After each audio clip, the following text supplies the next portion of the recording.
Ah, la sprint review. Je fais une vidéo de réaction suite à la dernière vidéo de Scrum Life, une chaîne YouTube qui parle d'agilité, enfin surtout qui parle du framework Scrum qui applique certains des principes de l'agilité.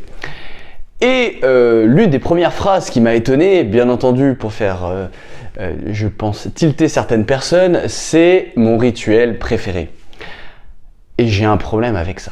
Parlons-en.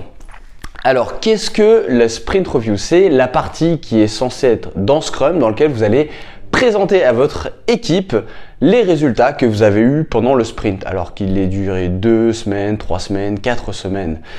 Donc, c'est pour ça que c'est très souvent appelé la sprint démo ou la démo tout court. Il y a un gros problème avec ça, c'est qu'il faut se souvenir que les méthodes agiles et les frameworks comme Scrum ont été appliqués à un moment où le waterfall et donc le travail en silo qui était complètement détaché des intérêts du business avait complètement gangréné notre travail, et donc on se retrouvait à faire des produits dans notre coin et puis se rendre compte au dernier moment que personne n'était intéressé par ça. Ce que fait Scrum, et je pense que ça justifie aussi l'une des raisons pour lesquelles ça a été un framework de l'agilité qui a été énormément abordé en entreprise, et justement dans les entreprises qui n'étaient pas agiles, c'est que on continuait à faire comme avant, mais c'est juste qu'on réduisait la période dans laquelle on donnait un feedback.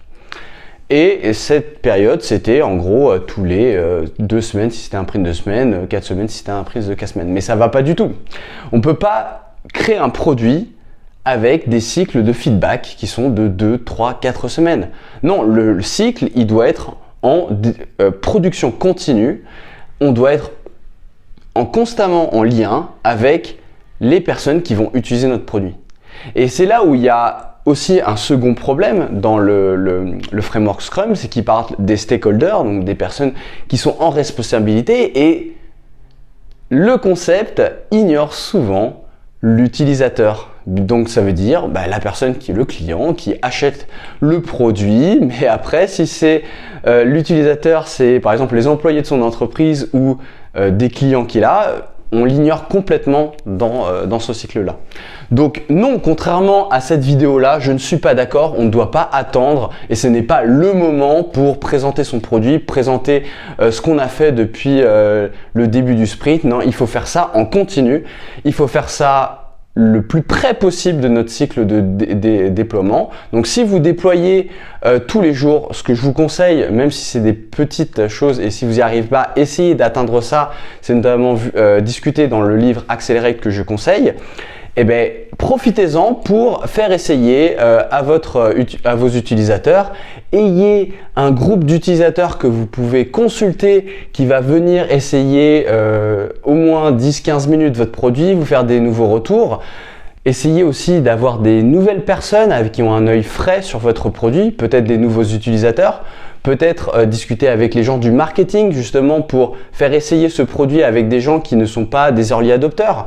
Donc il y a toutes ces choses-là qui sont à faire en continu avec votre produit, dans lequel vous, en tant que développeur et en tant qu'équipe, vous n'avez pas besoin d'avoir un chef ou d'avoir un responsable qui va vous dire quoi faire.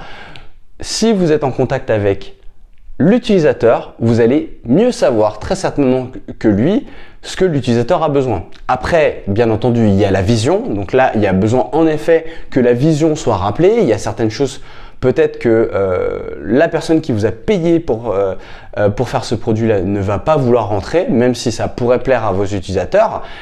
Ça, bon, très bien, on peut voir ça peut-être durant la sprint review si besoin. Moi, je pense que ça doit être pareil. Cette personne-là qui est responsable de cette vision, elle doit être avec vous dans votre équipe, et si c'est pas le cas, il y a des problèmes. Comment ça se fait que cette personne est inatteignable?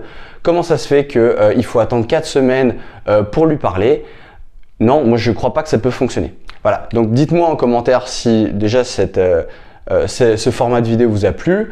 Je pourrais vous parler de nos applications de Scrum, parce qu'on applique en effet une partie du framework Scrum.